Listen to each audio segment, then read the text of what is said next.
Hello, everyone. As you guys come in and get ready for today's awesome funding opportunity, we just want to give you some logistics for today. So, let us know how you guys heard about our funding opportunity. If you guys can put in the chat, the different organizations that you're from, how you heard about us, and maybe, even sharing it with a friend and say, hey, if you brought a friend, let us know. We're going to get started with the webinar in a couple of minutes. Hopefully you all have received an email from myself, Ashley Floyd, with the attachment. So if you guys are calling in, if you guys have the email, then you guys have the attachments to see the slides we'll be looking at. If you guys have any questions, we did get some before the webinar, but if you want to ask more questions during the webinar, we're going to take most of the questions at the end, but we do have some questions that were asked in the beginning of the webinar. So what we're going to do is we're going to ask them in the question and answer function, and that way we'll be able to get them answered at the end of the webinar. But yeah, please answer your questions, put your questions in the question and answer, but also in the chat, we like engagement. Please, let us know how you heard about this funding opportunity, and get ready because these deadlines are approaching. So we want to get you guys all the information that you need so that you guys can have everything you need to apply. So we'll get started in about 2 minutes.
Hello again to those who have just joined us.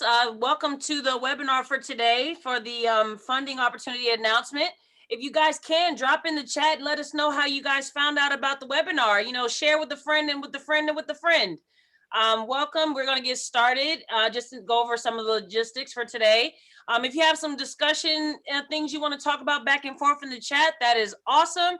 If you have questions and answers, please direct them to the question and answer function. That way we can make sure that they don't get lost in the chat and that they get answered properly. We also have questions that were sent beforehand, so we're going to answer them during this opportunity.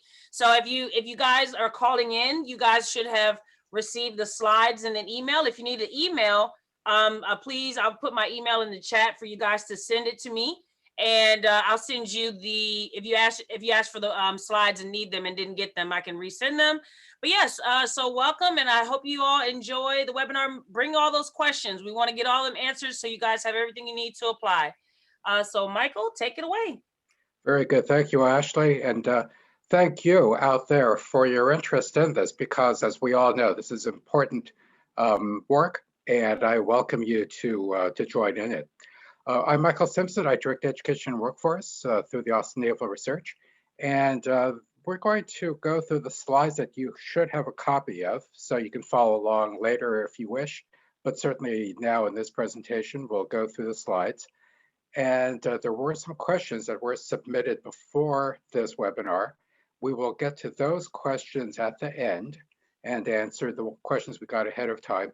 And if questions come in during this webinar, those will be caught also, and we'll try to field those at the end as well. So again, thank you so much, and we'll go into our first slide here. It will be the agenda, and it lists the things that we intend to cover in this webinar, starting with an overview of grants in general, going through this particular FOA, how you submit into this FOA, the requirements we'll review in an overview fashion. And then we'll go into some detail about those requirements, alignment with DON mission relevance, naval partnerships, diversity, equity, and inclusion, valuation and selection, important dates, those are included in this slide deck, important websites, so you can go later on and get more details about things that will be mentioned in this, and then we'll get to those questions and answers. So next slide, please. Federal grant information, going back to basics. A grant is, as it says here, a transfer of anything of value from the federal government to a non-federal entity. And that's an important phrase there, to a non-federal entity. We got some questions submitted ahead of time to touch on this. So I want to flag that in this definition, broad definition of what a grant is in this federal context. And it's to carry out public purpose authorized by US law. Now, this is a funding opportunity announcement. What that indicates is that this is going to take the form of grants as the way to get the work done. No contracts in this particular opportunity. So again, this being an FOA, funding opportunity announcement, that means grants, no contracts. Next slide, please.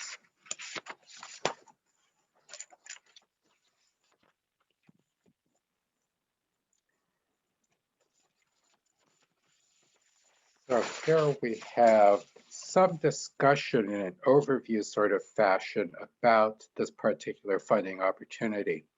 As it says there, it is an annual opportunity. We do this by definition once a year. So thank you for joining this annual event. And it tells of our interest, DON's interest and need to have solutions that, as it says there, establish, build, and or maintain STEM educational pathways of US citizens directly relevant to the needs of the Department of Navy's current and future workforce. So in that longish sentence is a lot of information as to what the purpose of all of this is in this particular funding opportunity announcement. And again, we'll touch on some of the questions that address, that ask some questions about this one sentence even. The award maximum per year is $200,000 for a maximum of 3 years, which is $600,000 for the total award. And all programs and efforts should be responsive to the program as described in Section 2A of the funding opportunity announcement. So again, you have the funding opportunity announcement that was included in the materials you got, and you can see in Section 2A what it is that we're looking for. We'll get into those details here in a couple of slides, but just wanted to flag that for now. And on the right there, you can see in broad schematic form the goals of this federal opportunity announcement. And you can see that what we're trying to do is everything from engage and educate and inspire. Those are the broad sorts of things that we're trying to do through this funding opportunity. There are anticipated, it's anticipated we'll have somewhere between 1 and 17 awards this year. We'll always need to see about budgets and all of that. But at this point, that's what it looks like. That's our anticipated number of awards, somewhere between 1 and 17. And this is a two-step process. We'll get into that in a bit. White paper submissions are required. Okay, next slide, please. So how do you submit into this particular opportunity? Here it's shown schematically as well as in text. The white paper submission process, you do need to submit your white papers into FedConnect. And if you haven't used that before, in the list of things at the end of these slides is a page having to do with websites to which you can go to get more information about different things, including FedConnect. So if you've not used FedConnect before, there's information you can get by going to their website. And this is a required step in the submission process. And you can see there, the white paper submissions need to be done in this cycle by the 28th of May. I should point out that 28th of May is a Friday. That tends to be the day when we have just about all of our submittals. So that's another thing to keep in mind. So you have that week prior to the dates that are listed in general to do whatever the task is. So 28th of May, white paper submissions, again, required, open to all eligible applicants, and you must follow the content guidelines, which you'll find at the FedConnect website. Now, today is principally about white paper submissions, but to show the context of the white paper submissions, the other things are listed here, which is proposal submissions. Once all of the white papers have been received and reviewed, the white papers that have been reviewed and found to be interesting and valuable and useful enough that we would invite proposals. We would then invite for proposals, and those proposals by invitation go into grants.gov. Proposal invitations are planned to be on August 13th, and that also is a Friday. And then the 8th of October is when proposals need to be submitted, and that too is a Friday. Okay, next slide, please. As I mentioned earlier, this particular opportunity is in 2 steps. The first step is the required submittal of a white paper into FedConnect. You must include the cover page. Cover page is very important because it gives the start of the information, particular where it's supposed to go. So it needs to go to a person, it needs to go to information that's called for in the cover page. And again, with that information in there correctly, you'll know that your particular submittal will get to the right people to review. And of course, the reverse is also true, that if the incorrect information is on the cover page, it can be a struggle to try to find a submittal. So make sure the cover page is correct. Content, which is again required in this white paper, is listed there, as well as the maximum space allowed for each of those components of the content. Technical approach and justification, you have 1.5 pages to talk about how you're going to approach your issue and why it needs to be done. In half a page, you need to say how this is important to Department of Navy. And generally speaking, big broad terms are kind of interesting. However, the more specific you can be as to how specifically what you want to do is going to help a particular component or a particular effort in Navy, that's always useful to be able to describe that.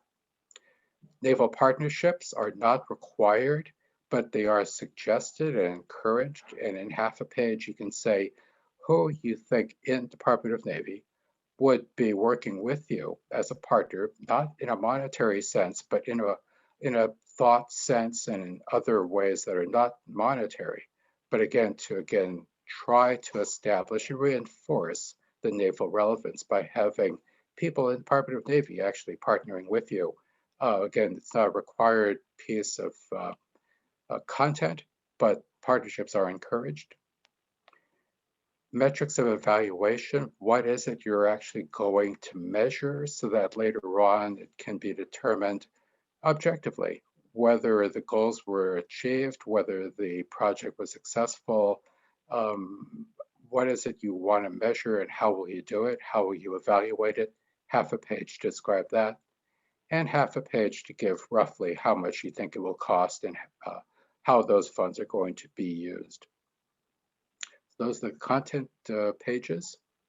Criteria, again, you need to show that what you want to do, what you plan to do, aligns to support accomplishment of the Department of Navy's mission, and that there needs to be scientific and technical merit to what you want to do.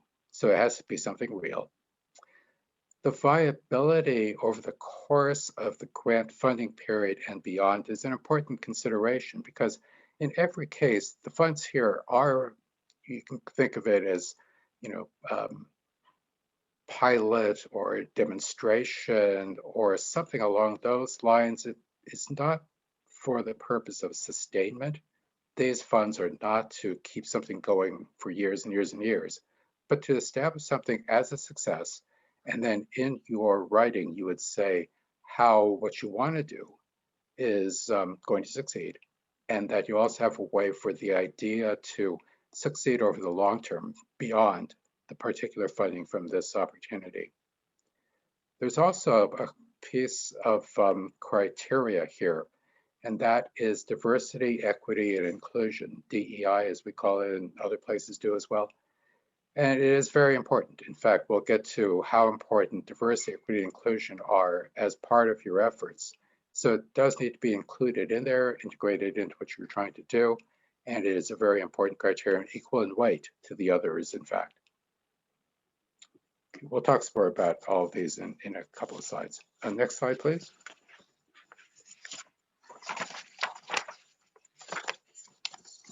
So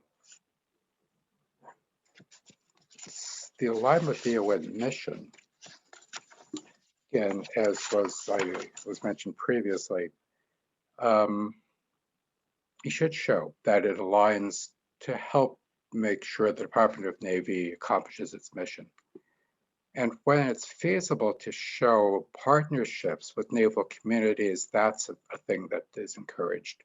Not required, but encouraged. Connection with local communities, so that again, it's not just a theoretical pie in the sky kind of thing that you want to do, but it actually is going to work out there where people really live and work and accomplish mission for Navy.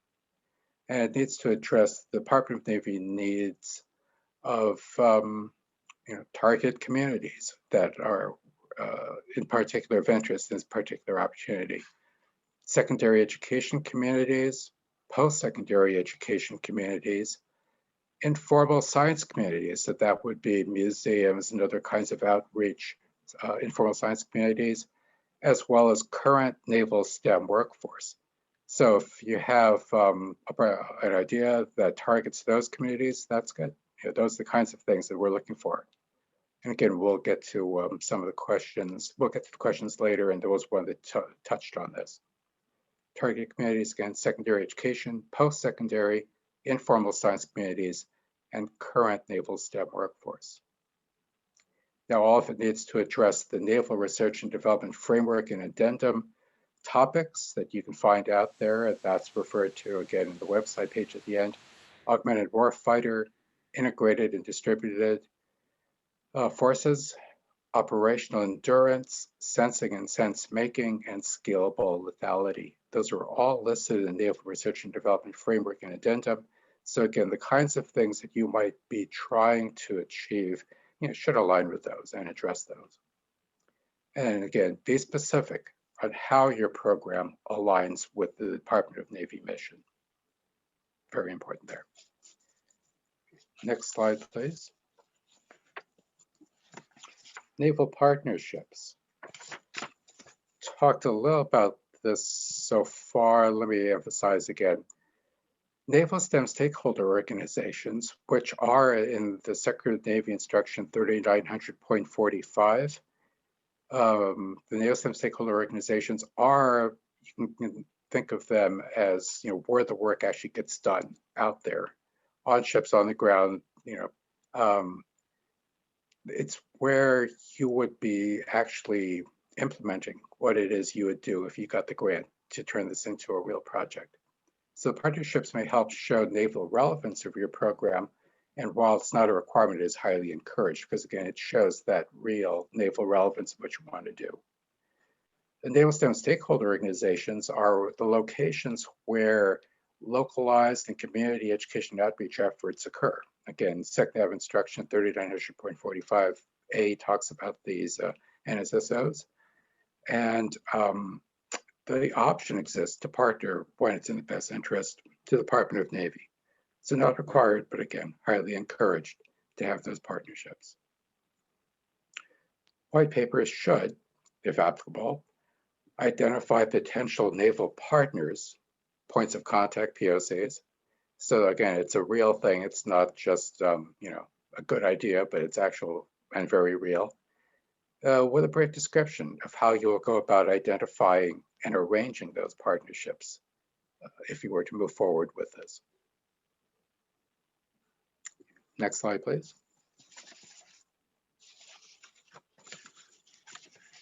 Diversity, equity, and inclusion. Spelling it out this explicitly is something new this time around, and this funding opportunity announcement different from previous efforts. It reflects what's going on in general, but in particular, how it applies to this funding opportunity.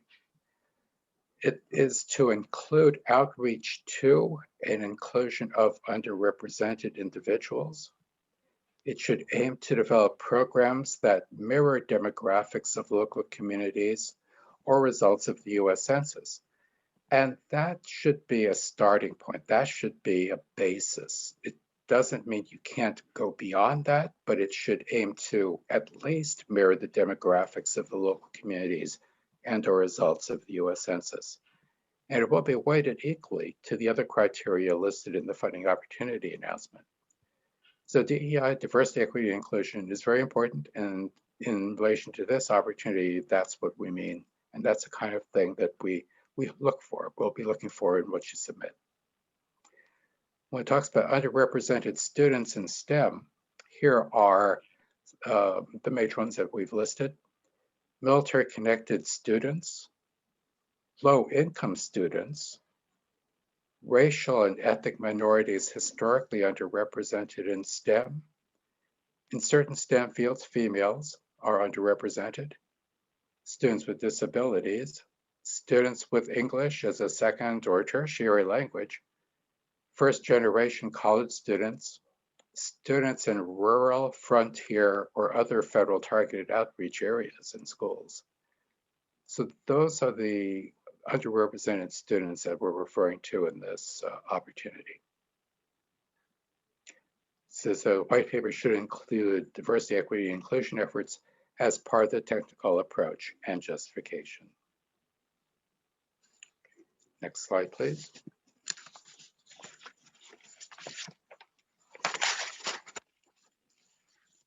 So how is all of this evaluated? It says that the evaluation is done by Naval STEM experts across the Department of Navy. There is a very definite and systematic approach to making sure that the interests of the Department of Navy are represented in the evaluation of white papers submitted, and also proposals later on that are invited from the white papers.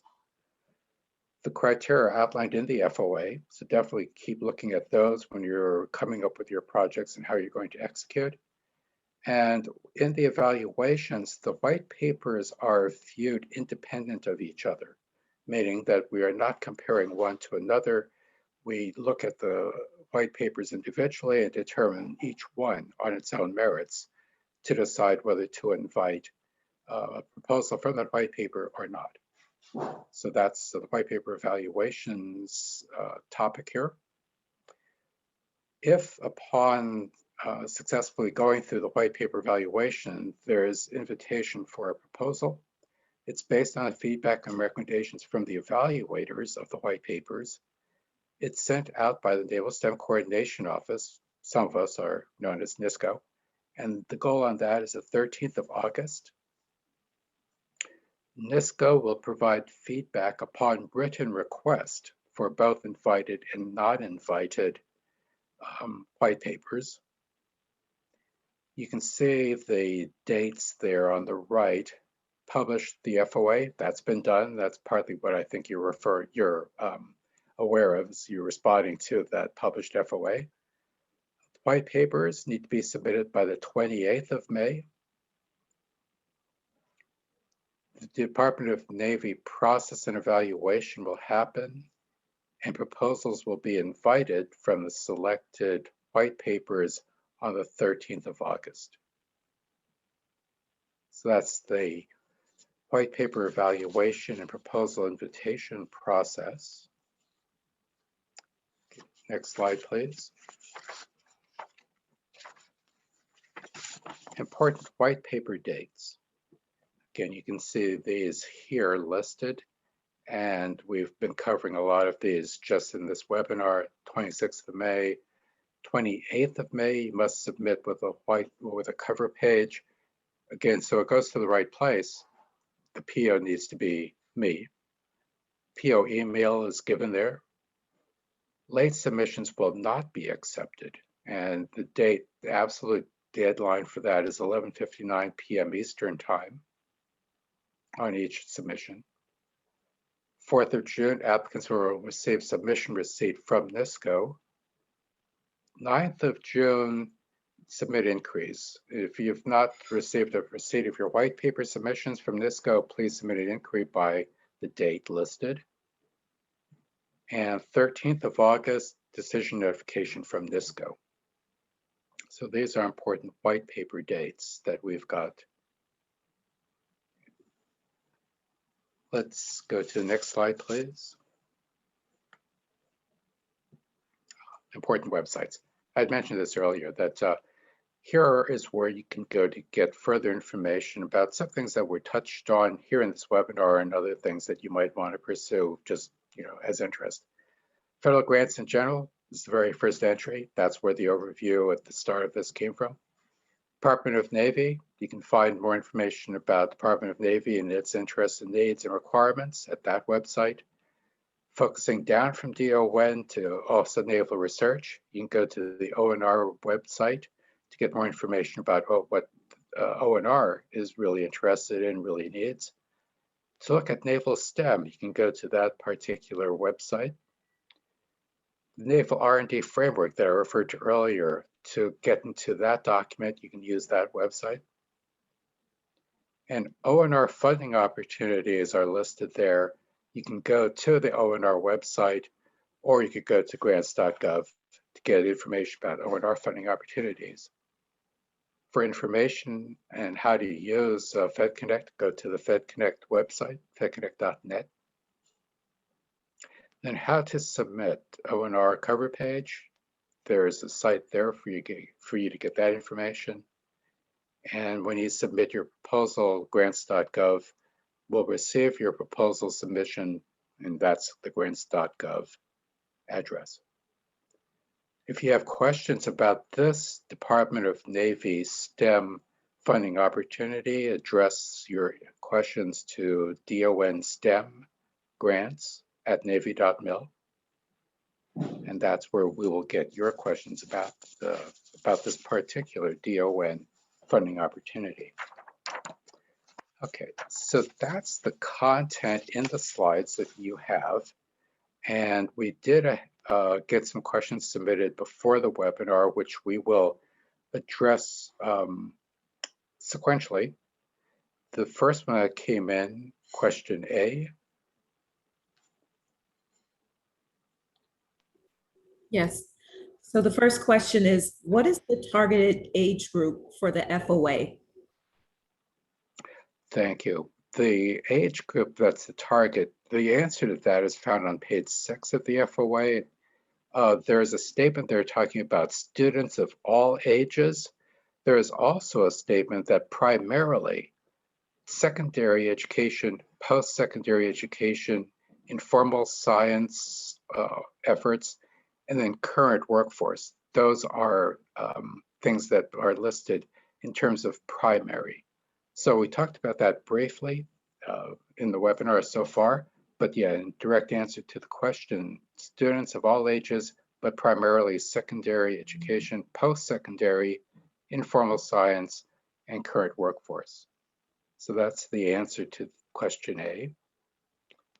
Question B. Okay.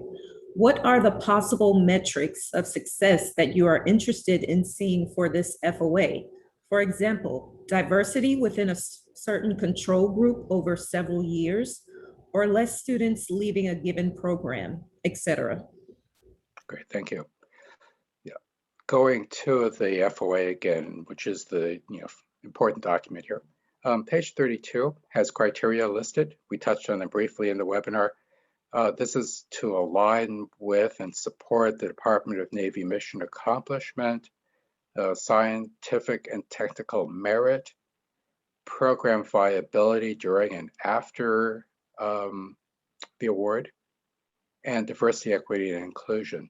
So those are the things that should be measured to determine how successfully a project was able to accomplish those things. So those would be, again, the parts of the answer to the question about metrics for success for this particular funding opportunity assessment. And again, you've got those in your FOA. Okay, question C. Okay. What is the difference between this FOA and FOA November 00014 Tech 20 Tech Sierra Tech Foxtrot 005. Great, thank you. And thank you for reading all of it. I'm going to abbreviate those long names to just 004 and 005. F004 is the Department of Navy STEM funding opportunity announcement. That's what this webinar is about. And that is what you have seen, and that's what you have a copy of. So that is what this is really about. Now, some of you may already know about what I will call F005. F005 is the ONR STEM funding opportunity announcement. You do not have a copy of that from this webinar because, again, this one focuses on 004. But I can certainly address the question by talking about the differences between 004 and 005, or between DON and ONR STEM funding opportunity announcements. This one, 004, is Department of Navy wide. And so if it's an idea that you've got for a project that is of importance to all of Navy, you're in the right place. 004 DON STEM funding opportunity announcement. If, on the other hand, you know that some part of ONR is really interested in something that you have as an idea, that would be 005. 005 is the ONR STEM funding opportunity announcement. Some of you may know, and if you don't, you can always look it up on the ONR website, that ONR is, you can think of them as departments. They use the word codes, that there are 6 codes. There's 31 is information, cyber security, spectrum, superiority. Code 32 is ocean, battle, space, and expeditionary access. You can see the list of all the codes of ONR by going to the ONR website. So again, if there's something you want to do that you think aligns particularly with an interest of one of those codes, that would be a place to go. And you would use the ONR STEM funding opportunity announcement 005. Now, the funds for that are coming out of the codes, not out of some larger pot.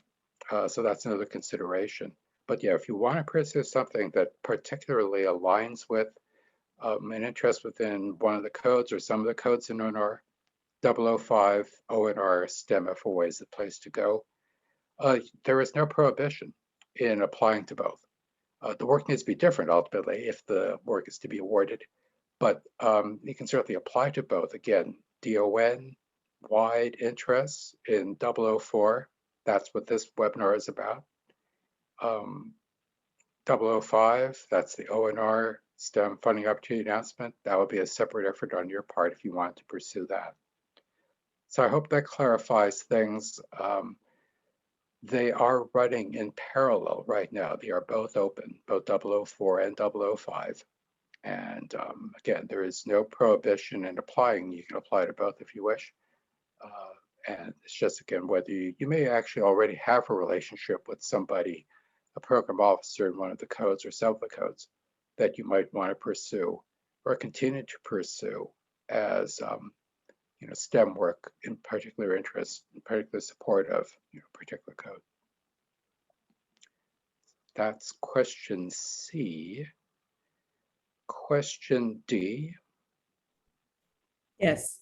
If teamed with an HBCU, what requirements are there for work share? For example, 51% HBCU? Great, thanks for reading that, Marla. A historically Black college or university or a minority institution can certainly apply to the DON STEM funding opportunity announcement. There's no requirement that they have to be a majority school or anything like that. And they can do it entirely on their own. They don't need to team with anybody. An HBCU or an MI can apply directly and can be 100% on their application, their submittal. There's no stipulation in the DON STEM funding opportunity announcement about work shares among HBCUs, MIs, and other schools. That is something that is not called for, not specified, not required within this DON STEM funding opportunity announcement. If you are going to be working some combination of different kinds of schools, an HBCU coupled with some other MI coupled with some majority school, that would be something you can figure out on your own, but there's no requirement in this DON STEM funding opportunity announcement that there be any particular work share among the participating eligible partners or collaborators. So that's the answer to question D. I'm going to lump questions as we got them in, what we've called questions E through I, and they all have a common thread of asking about Naval STEM Stakeholder Organizations, NSSOs. Again, the NSSOs are called out in the SecNav Instruction 3900.45a. And again, you can think of NSSOs as where the work of the Navy gets done out there. You know, system commands, all the communities that actually do Department of Navy work. UMed is one, for example. Naval Postgraduate School is another. U.S. Naval Academy is another. There are a number of NSSOs. And they are all not eligible for funding from this particular funding opportunity announcement. This announcement cannot go to a federal entity. And the funding that comes out of this particular funding opportunity needs to go to an eligible party or individual, and none of them can be federal. And so there is no provision in this funding opportunity announcement for funds to go to help pay for travel or time or any other contribution on the part of a person in Navy. Their participation, not monetary, is encouraged. But again, there is no way to get the funds from this opportunity to a person who is already part of Navy and working as a naval worker. So NSSOs called out in SecNav Instruction 3900.45a, and encouragement of NSSOs and people in them to work on projects, but there's no funding that can go to a person who is in a federal entity, like another part of Navy. So those were questions E through I. And are there questions actually that came in since we've been on this webinar? Yes, this is a good question. I don't think you answered it. So someone said that they can only find in Fed Connect the 005 announcement. So when will the 004 announcement be posted in Fed Connect? Because currently it's only published in the ONR website and grants.gov. I'll have to make a note of that and check and see what the status of that. I don't believe, have a person from Grants office on this webinar. But let's please make a note and we'll get an answer on that. Okay, thank you. Someone else said, if the statement of work is different, can an organization submit more than one application, or should the scopes be combined into one proposal? The solution is in the submitters' minds as what would be best. If they are distinctly separate efforts, then certainly have them as separate submittals. If they're complementary and it's actually a matter of the pieces coming together and being, all the stronger for being put together, then it should be submitted as, a strong idea with different complementary components. So if the sum is greater than, each piece separately, that would be the way to go. If the separate pieces are so separate that it doesn't make sense to try to force them together, then that would be the way to go. There is the $200,000 per year limit. There is the 3-year limit. There could be different organizations within the Naval STEM stakeholders that, again, could be different. But if there's a way to get a collaborative, synergistic kind of relationship going, and if the different efforts are complementary and actually stronger together than separate, then yeah, that would be the way to go. I hope that answers that question. Okay. Since the FOA is solution focused, is implementation of a program and evaluation of that program sufficient to meet the definition of research for this opportunity? I'm sorry, could you just read that one again, please? Of course, since the FOA is solution focused, is implementation of a program and evaluation of that program sufficient to meet the definition of research for this opportunity? Yes, the funding is coming out of basic research funding. And so in that sense, it's already sort of labeled and categorized. And the work that is being, or that would be proposed by a submitter would need to have, again, that solution component to it, more than basic research of science or technical nature. So in that sense, yeah, the work here is very much workforce focused, and not so much basic research that would be done and covered through other broad agency announcements within ONR or other things that might be out there as basic research.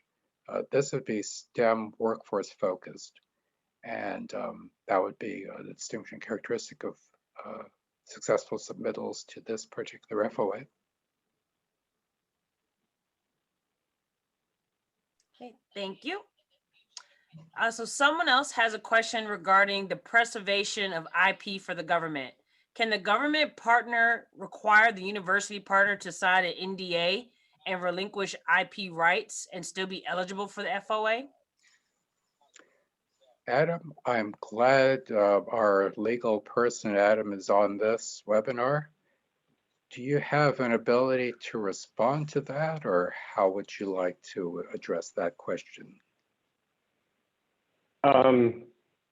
Yeah, so what I would recommend is taking a look at the DoD grant and regulations that point to IP and patent specifically, which any award made under this FOA would be subject to, specifically 32 CFR 34.25 and also 37 CFR 401.14, which has the standard patent right clauses that are applicable to any award that would be made under this FOA. So I can't really answer that specifically on what would be required as far as NDAs or not, but if you take a look at those clauses, which I said would be applicable, that should help you out. Thank you, Adam.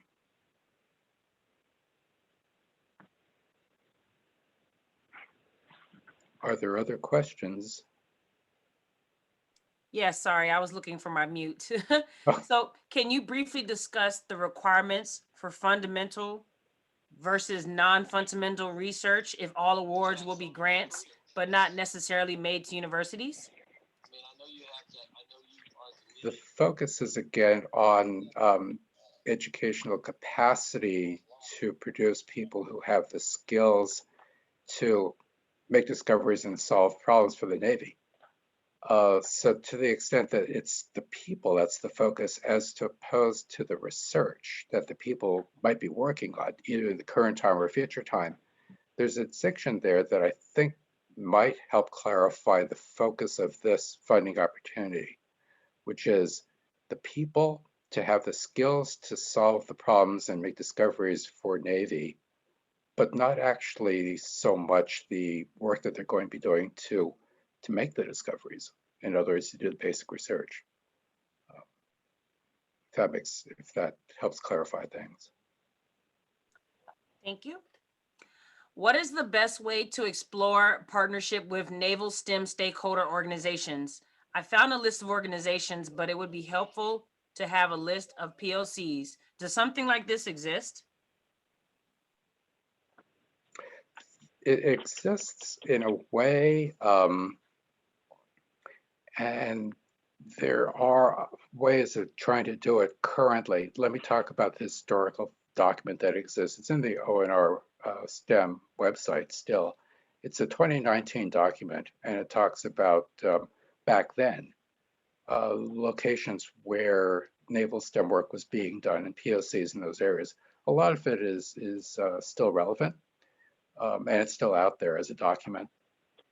There is also trying to get with naval STEM workers in the current time, possibly people at if you're in a university or if you're connected with people in, say, a veterans group or with other organizations and people who are currently connecting with naval STEM workers, that would be a good way to get connected with current people who could be potentially partners or people who might be interested in working with you.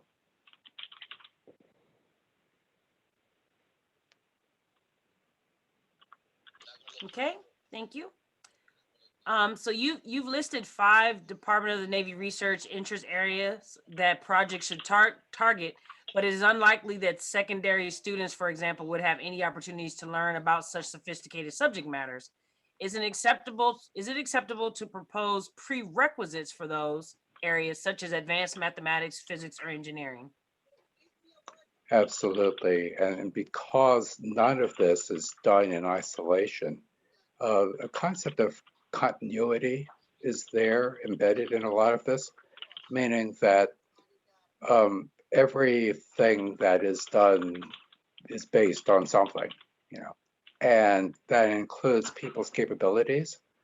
So people's capabilities, say in the current time, came from someplace. And in their earlier stages of education and experience were the things that got them to be at their current capability level. That's true at every point. And so in the FOA, where it talks about students of all ages, built into that statement is the idea that, yeah, people should be improving all the time. And if there are education opportunities for them to improve, training opportunities for them to augment what they already know, if there are people and organizations and efforts that can help facilitate that ongoing, always growing sort of collection of capabilities, if there are ways to continue to grow that sort of curiosity to be able to build on the past, that's wonderful. And so, absolutely, there is no starting point in that sense, except maybe birth, maybe even before that, depending upon how much you read into various pieces of literature. So yeah, there is students of all ages as a statement in the FOA saying that, yeah, we're interested in people who are students in the sense that they're always learning and always growing, whether they're current workers, whether they're future workers, or whether they're past workers, meaning veterans. They all have achieved a certain level of expertise and experience, wisdom, if you will, just at different levels. And so to have that flow continuously through something you might want to do as an education capacity building effort, that's good. That would work. That would be of interest. Thank you. And I think this one was answered, but I'll go ahead in case somebody missed it. Can a group apply for both 04 and 05 so as long as the projects are divergent? Yes, 004 and 005 are different. Again, the big difference is 004, Department of Navy, STEM funding opportunity, and as what this webinar is principally about, is again for all of big Department of Navy interests. 005 focuses in on Office of Naval Research and the work being done within the codes. You may have relationships with people within ONR, and if you have something you want to do that focuses on STEM-related activities within ONR, that would be the place to really focus, but one can certainly do both, just with the different focuses.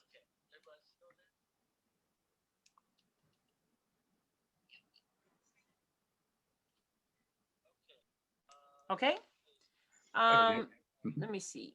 Are there limitations on what can be included in the budget? For instance, can the budget include salary for someone to run the program? Yeah, there is, generally speaking, that sort of provision in there. That's usually a part of the ROM. Okay.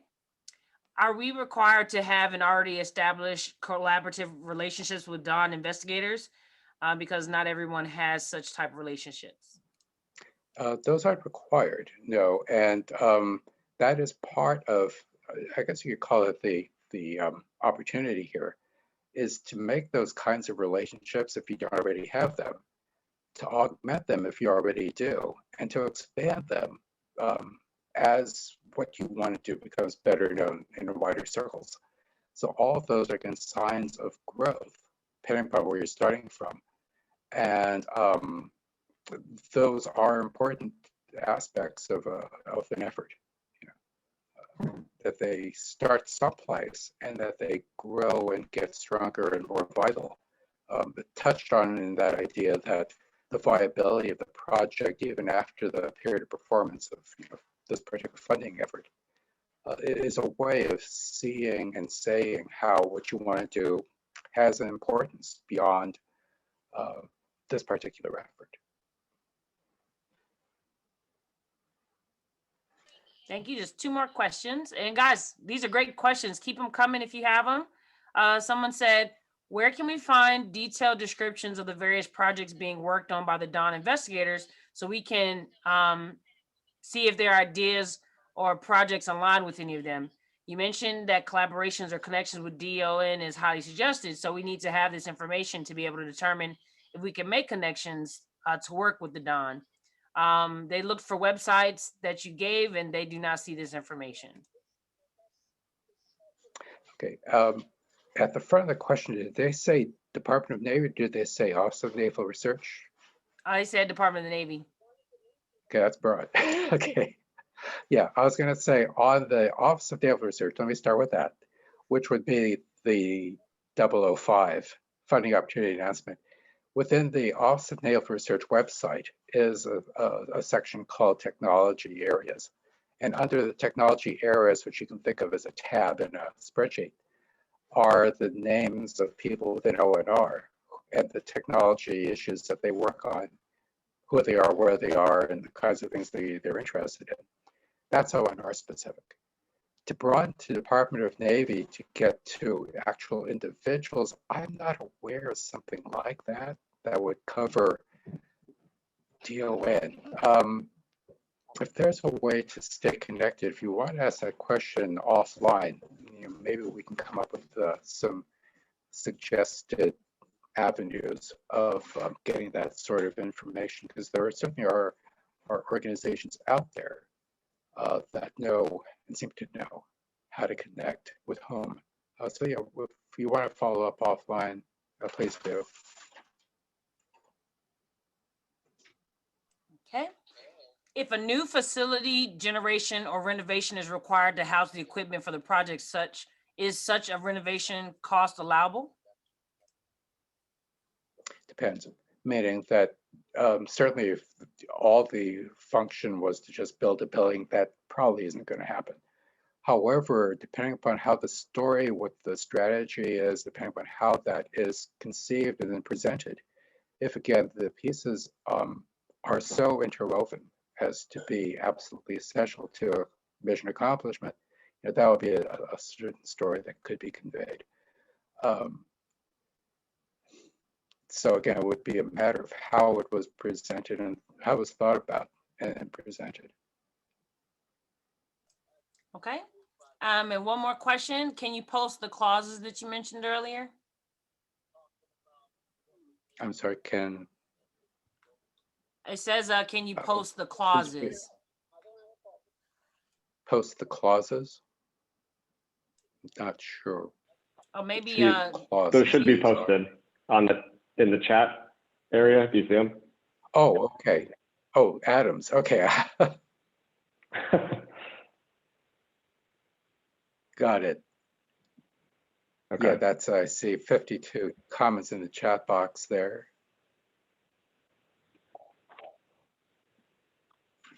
That takes care of that, I guess.